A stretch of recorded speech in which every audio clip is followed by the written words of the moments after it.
Look at a map of Europe before the 15th century. Where is Britain? It wasn't the center. It was the absolute edge.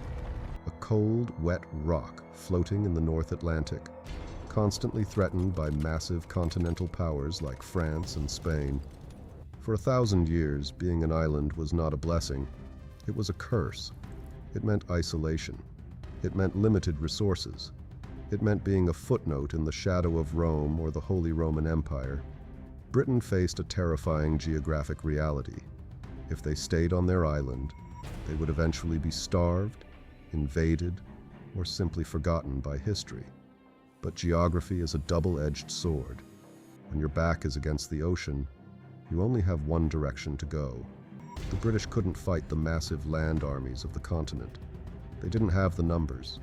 So they looked at the churning, violent sea that surrounded them and realized it wasn't a wall. It was a highway. But to use that highway, they needed a machine. They didn't build palaces. They built floating fortresses. They stripped their ancient forests of oak trees to create the Royal Navy, the most ruthless maritime force the world had ever seen. Britain transformed its national identity. They were no longer just sheep farmers. They were the masters of wind and wood. They understood a brutal geopolitical truth.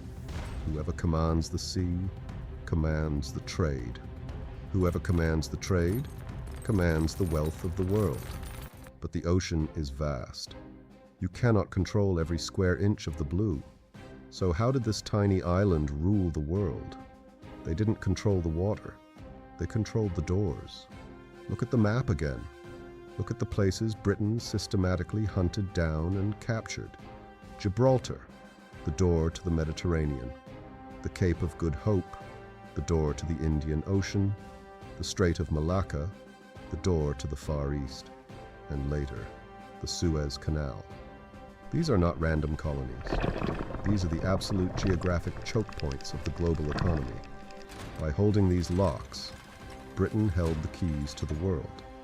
If a rival nation wanted to move goods, they had to ask for Britain's permission, or face the overwhelming firepower of the Royal Navy. By controlling these few square miles of strategic land, this isolated rock built an empire where the sun literally never set. 1 out of every 4 people on Earth was ruled by London. It wasn't driven by grand destiny or superior culture alone. It was driven by the pure, terrifying logic of geography. They conquered the world because their island left them no other choice. But an empire built on the sea can only survive as long as its navy is undefeated. What happens when a new power rises on the other side of the Atlantic? What happens when the island is no longer protected by its waters? That is a story for another time. Subscribe to Hidden Origins. Did the British Empire shape the modern world? Or did the geography of the ocean shape Britain? Let me know in the comments below.